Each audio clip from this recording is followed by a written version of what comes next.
Technology, we go now to engagement and loyalty solutions. Like other categories in this segment, customer engagement and loyalty solutions aim to foster good relationships with customers. Emerging solutions are providing unique insights and opportunities to drive loyalty that extend retailers' existing CRM and marketing efforts.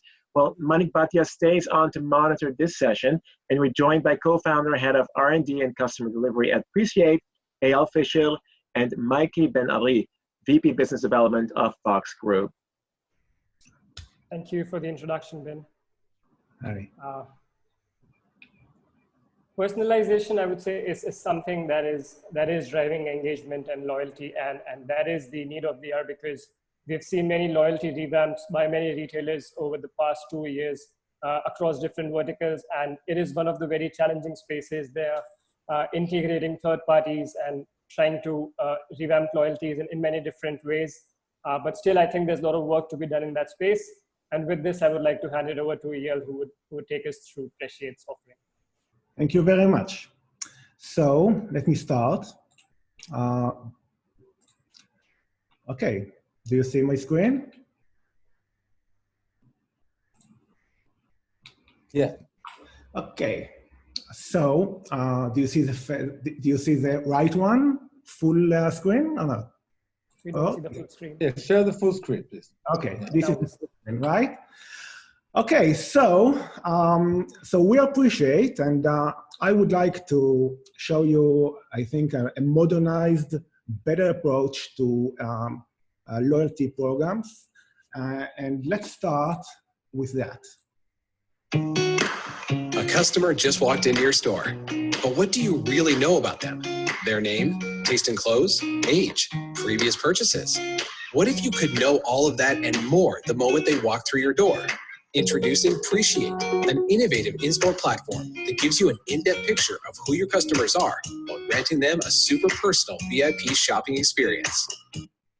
So, what happened here? I mean, someone got into a store, she wants to shop, and then she gets, the feeling that nobody knows her, although she bought in that store many times, spent a lot of money, and usually when she buys in Amazon, she gets, personalized experience the way you can just imagine. Now, and now when you go into the store and look, we have a tough period right now for in-store shopping, but yet people are going to stores, and they will in the future because they would like to have help to touch, feel, try, and yet they do not get the personalized experience they deserve until they go to the POS to pay, and that's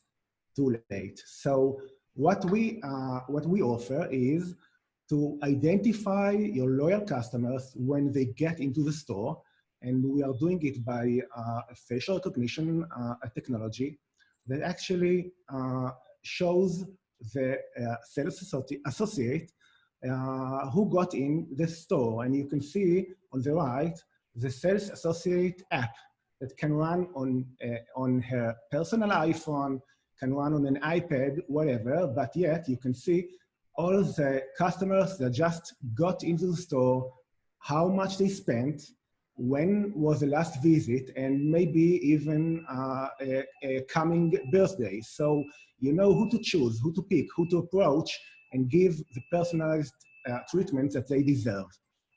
We connect to the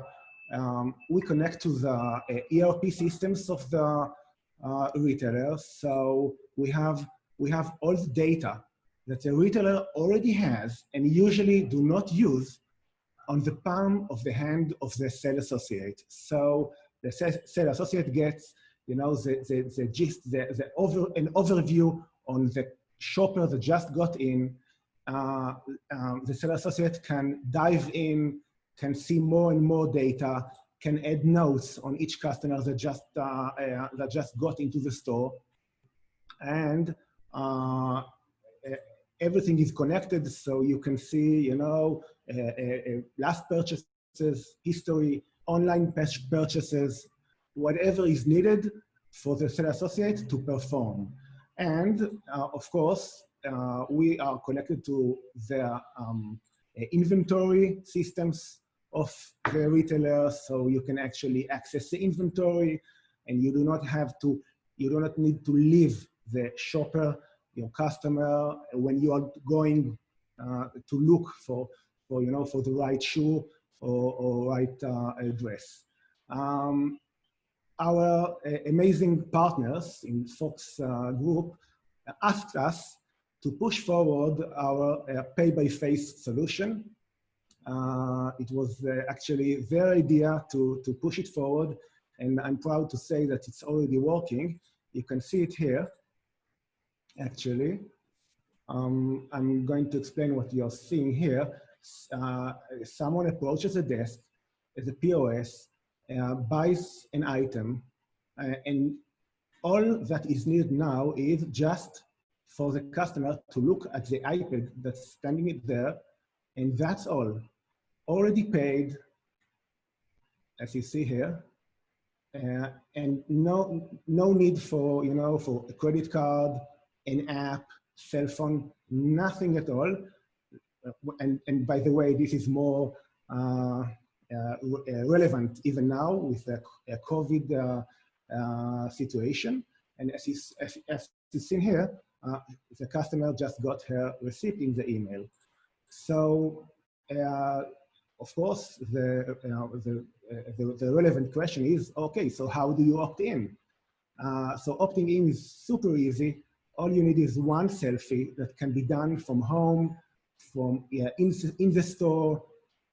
No app is needed, just a link that you hit, and then type in your details and one selfie. That's a real one, by the way. And here you go. Next time Merav is going to get into the store, she's going to get identified. So at the end, what do the retailer gets out of it? So of course, increased purchase value for each purchase, higher conversion rate. I mean, just imagine how can a sales associate upsell a customer when the sales associate knows that customer, knows how many loyal points they have in their account, when is the birthday, and so on. So this is us, and back to you for the questions. Thank you, Yael. This is amazing, and I'm actually blown away by the facial recognition technology. And I have a question right there on it. So when we're talking about data unification, I believe that's one of the key problems that the industry is facing today for personalization and engagement and loyalty and all those solutions. And the retailers have not been able to get the unification right. So how do you think paying by your Face ID solves the problem of data unification? Yes, so as I explained, I mean, we are bringing the loyalty club and the personalization to the store. What happens usually is that you get, marketing stuff, emails, SMSs, and so on, when you are out of the store, and you might not even want this stuff, but or maybe just when you are walking to the POS at the end of the journey in the store. So bringing the personalization and the loyalty club to the entry or to the store is significant. That's the only way that you can actually personalize the experience for the shopper, and the interaction with the sales associate is a lot smarter when you start the journey, when you know who that customer is. Thank you so much. Yeah. And before we run out of time, I just want to put another question to Mickey. So in the retail beauty retail space, we are seeing loyalty revamps. So what are the key challenges you believe that retailers are facing in getting the loyalty program right?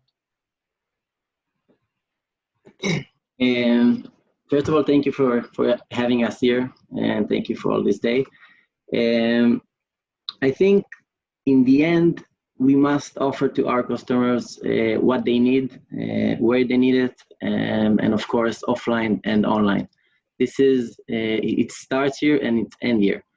And our top value in our loyalty program is, of course, transparency and simplicity. And I think this is the main factors. Our dream card, it's our loyalty program. We have almost 1.8 million households. In Israel, it's almost 70% from the households, and it's an amazing number. We have more than 80% active members. And I think in the end, that these kind of numbers speak for themselves. And the Dream Card, known in Israel as maybe the best loyalty program in all the retail area. And I think this is our main strength.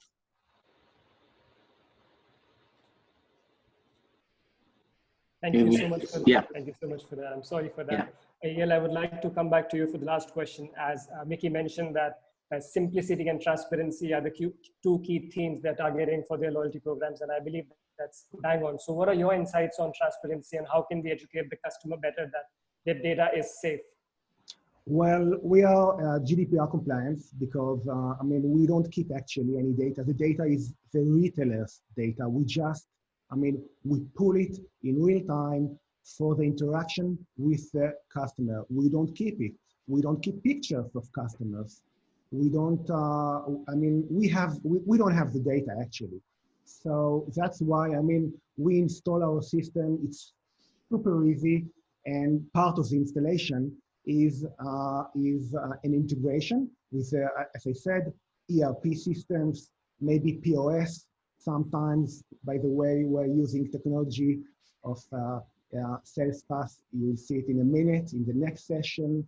So what happens? We integrate with retailers' systems, and we don't keep that data. That's how we don't, you know, the data can be jeopardized, it won't be used, of course, for commercials and stuff like that. Right. Thank you so much. And I think we have 2 minutes, maybe, so I could put in one last question here. Mickey, for you, so you talked about simplification, and from simplification, I can think about reward redemption. So how do you exactly put in simplification in the loyalty program, and what do we mean by simplification? I mean that in the end of the day, we have a very simple program. You buy something and you get back 10% cashback. That's it. No small letters and nothing. And if 1.8 million people are in the Dream Card loyalty program, I think it's a great news for us. And in addition, we just lastly just generated a lab, inside lab. We call it Fox Lab, and it's like we want to use our retail assets for all the startups and all the companies that want to try new products with us. And I think this is also a great news, and also a good news for our consumers that can get innovation and very reliable products and new tech. And we want to test new concepts and new ideas. And I think also in the future, they will get amazing products through our company. That's quite interesting. And thank you so much, Eyal Fisher and Mickey. With this, I would like to bring our session to an end and handing it over to Ben 1 minute before time. Fantastic. Thank you so much, Manik Bhatia, for being perfectly on time. Thanks, Eyal Fisher and Mikey Ben Ali for joining us. Well,